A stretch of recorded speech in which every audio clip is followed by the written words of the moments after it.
In the shadowed underbelly of Harlem, where jazz notes clashed with gunfire and dreams curdled into desperation, a man rose from the ashes of oppression to become a legend shrouded in blood and myth.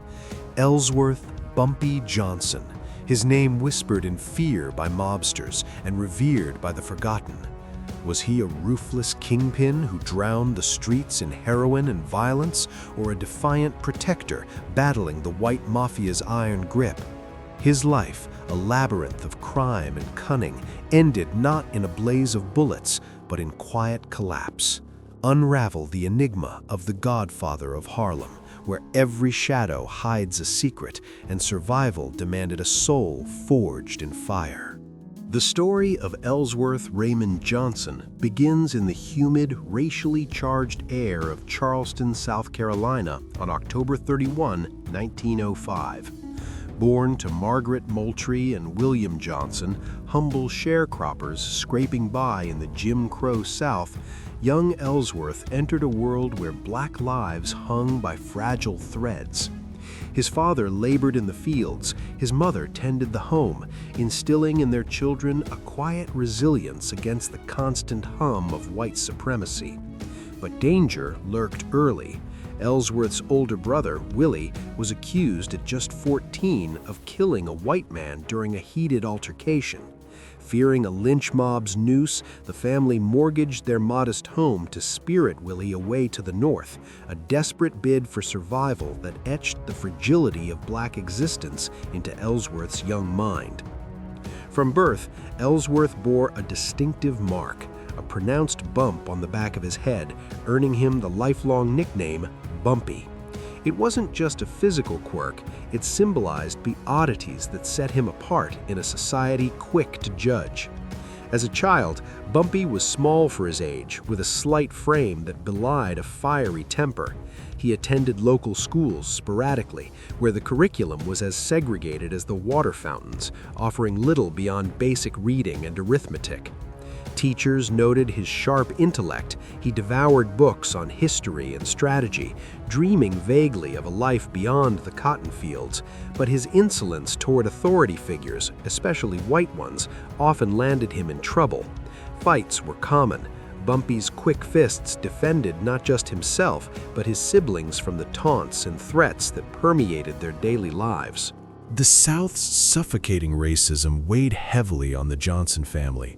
Stories of lynchings and beatings were bedtime tales, fostering in Bumpy a deep-seated wariness of the world. His parents, devout Christians, emphasized hard work and faith, but the boy chafed against their passive endurance. He idolized tales of black heroes like Booker T. Washington, yet harbored a simmering rage at the systemic barriers that crushed such aspirations.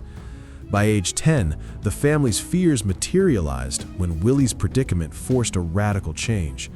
Bumpy's parents, unable to protect all their children in Charleston, sent him and some siblings to live with relatives up north.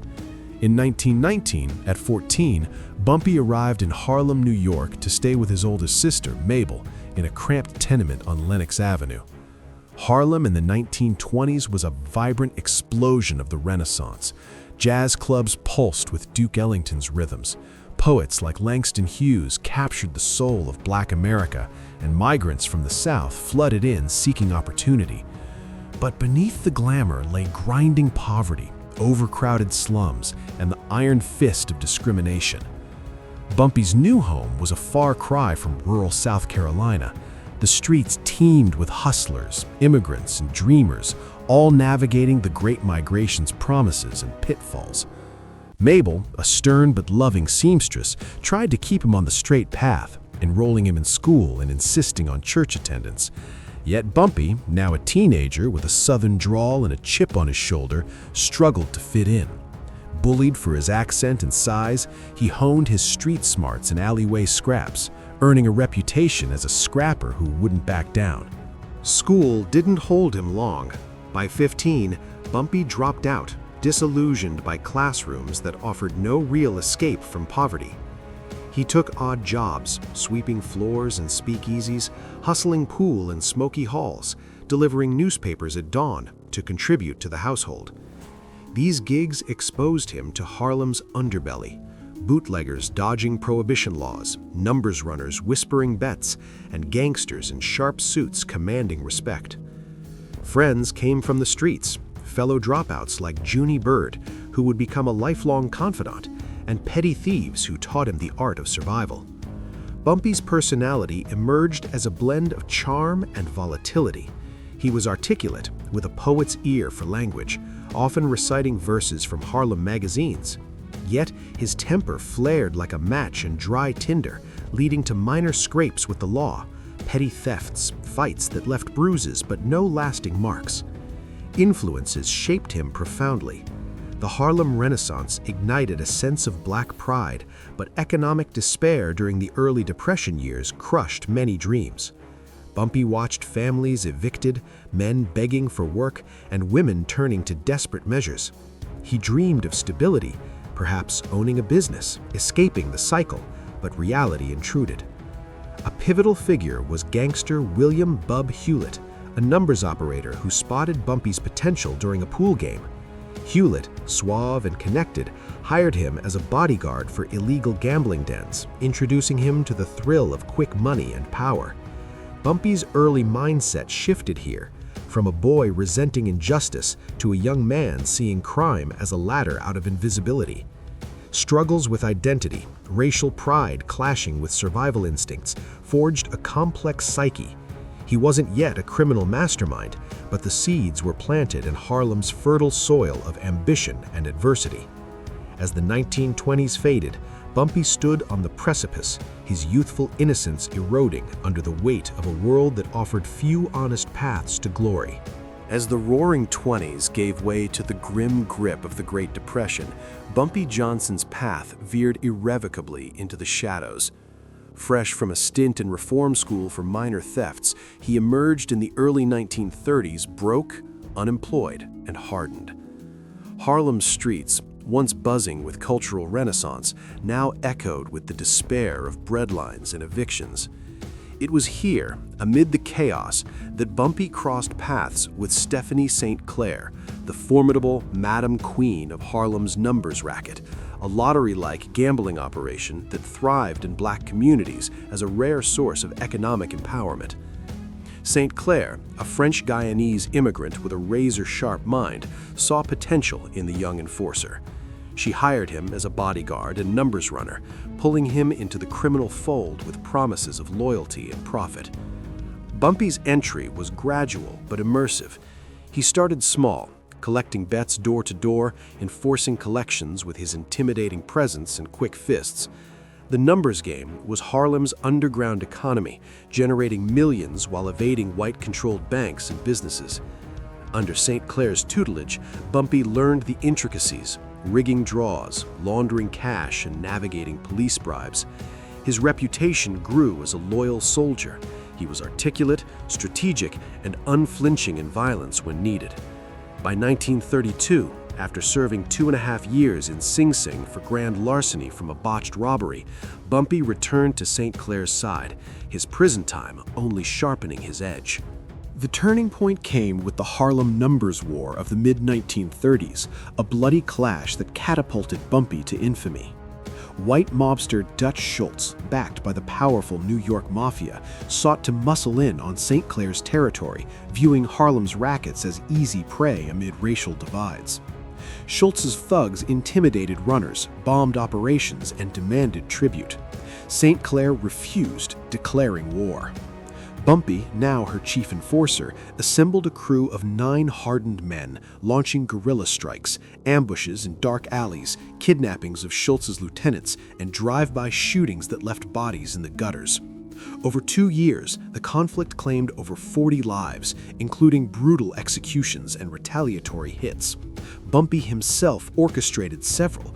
One infamous incident saw him and his men abduct a Schultz associate, torturing him for information before dumping the body in the Hudson River.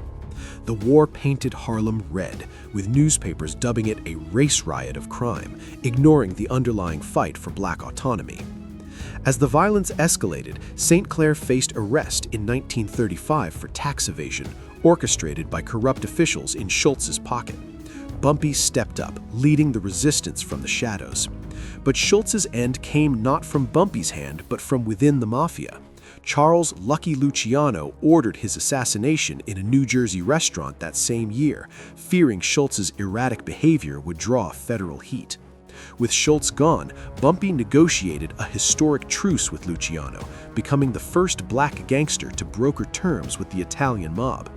In exchange for a cut of profits, Bumpy gained control of Harlem's rackets, ensuring no white interference. This alliance marked his ascent. He built an empire on the numbers game, expanding into policy banks and speakeasies. Bumpy's crimes diversified in the 1940s and 1950s. He delved into narcotics, smuggling heroin from overseas suppliers and distributing it through Harlem's veins, a shift that flooded the community with addiction but lined his pockets with millions. Arrests piled up, over 40 in total, for assault, robbery, and drug possession. One notorious event was his 1940s feud with rival Ulysses Rollins, whom Bumpy stabbed 36 times in a savage brawl, leaving Rollins' eyeball dangling before calmly ordering pasta nearby. His organization enforced a code. All criminal ventures in Harlem required his approval, from pimping rings to extortion schemes. Yet Bumpy cultivated a dual image, ruthless to enemies, benevolent to the community. He distributed free turkeys at Thanksgiving, funded Christmas parties for orphans, and provided meals to the hungry, earning whispers of Robin Hood. Celebrities like Billie Holiday and Sugar Ray Robinson sought his protection, while he mentored up-and-comers like Frank Lucas, teaching them the ropes of the drug trade. Major turning points defined his reign. The post-war boom brought scrutiny. Federal agents tailed him, dubbing him the Godfather of Harlem. In 1951, a massive drug bust led to his conviction for conspiracy to sell heroin, based on wiretaps and informant testimony. Bumpy's reputation as untouchable cracked, but his legend grew. Tales of him outwitting cops with clever alibis and hidden stashes circulated like folklore. He allied loosely with the Genovese family, Luciano's successors, sharing spoils while maintaining black control. Incidents like a 1965 police station sit-in protesting surveillance of black neighborhoods showcased his defiance. Charged with refusal to leave, he was acquitted amid public outcry. Through it all, Bumpy's crimes weren't mindless. They stemmed from a psyche scarred by racism, viewing the underworld as the only arena where a black man could wield power. His empire, built on blood and bets, made him infamous, a shadowy figure whose name evoked both terror and respect in the annals of American crime. The net finally closed on Bumpy Johnson in 1951, when federal agents, armed with wiretap evidence and turncoat testimonies, raided his operations in a sweeping crackdown on Harlem's heroin trade. Convicted of conspiracy to distribute narcotics, he was sentenced to 15 years in federal prison, a blow that shattered his ironclad grip on the streets. Appeals dragged on for 2 years, with Bumpy fighting from behind bars, but the Supreme Court denied his final plea in 1954. Handcuffed and stoic, he was transferred to the most infamous penitentiary in America, Alcatraz Federal Penitentiary, The Rock, perched in the frigid waters of San Francisco Bay. Inmate number 1117, Bumpy arrived on a foggy morning, ferried across the choppy currents that had drowned many escape dreams before him. Alcatraz in the 1950s was a fortress of despair, designed to break the unbreakable. Built on a barren island, its gray concrete walls rose like tombstones against the crashing waves, isolating prisoners from the glittering San Francisco skyline just a mile away, a cruel taunt to freedom. Bumpy's cell was a stark 9 by 5 foot cage in D block, furnished with a steel bunk, a tiny sink, and a toilet that echoed every indignity. Daily life was a regimented hell. Reveille at 6:30 a.m., cold showers under watchful eyes, and meals of bland gruel served in the echoing mess hall, where inmates ate in silence under the gaze of armed guards patrolling catwalks. Work details included laundry duty or kitchen shifts, monotonous labors meant to crush spirits. The air reeked of salt and mildew, punctuated by the distant foghorns that amplified the isolation. Bumpy adapted with the cunning that defined him. Far from the violent brawler of Harlem lore, he became a model prisoner, quiet, manipulative, and intellectually engaged. He spent hours in the prison library, devouring books on chess, philosophy, and history, honing his strategic mind through games with fellow inmates. Guards noted his charisma. He brokered peace among factions, using his Harlem clout to mediate disputes without fists. Yet whispers of his manipulative side surfaced. He allegedly smuggled messages to the outside via corrupt staff, maintaining tenuous control over his empire. Interactions with other notorious inmates added layers to his time. He crossed paths with Al Capone's remnants, machine gun-toting bank robbers like Alvin Karpis, and even shared yard time with Robert Stroud, the Birdman of Alcatraz, though their exchanges were brief and guarded. Escape attempts loomed large in Alcatraz's lore, and Bumpy's name tangled with one of the most famous. In June 1962, inmates Frank Morris and brothers John and Clarence Anglin executed a daring breakout, chiseling through walls with spoons, crafting dummy heads from soap and hair, and fleeing on a raft of raincoats. Rumors swirled that Bumpy, with his mob connections, arranged a boat pickup in San Francisco's Hunters Point, though he denied involvement and remained imprisoned. Whether true or myth, it underscored his enduring influence. Even from the Rock, his web extended. Earlier stints in other prisons, like Sing Sing in the 1930s for grand larceny, had been harsher. There, Bumpy endured solitary confinement for fights, emerging more resilient.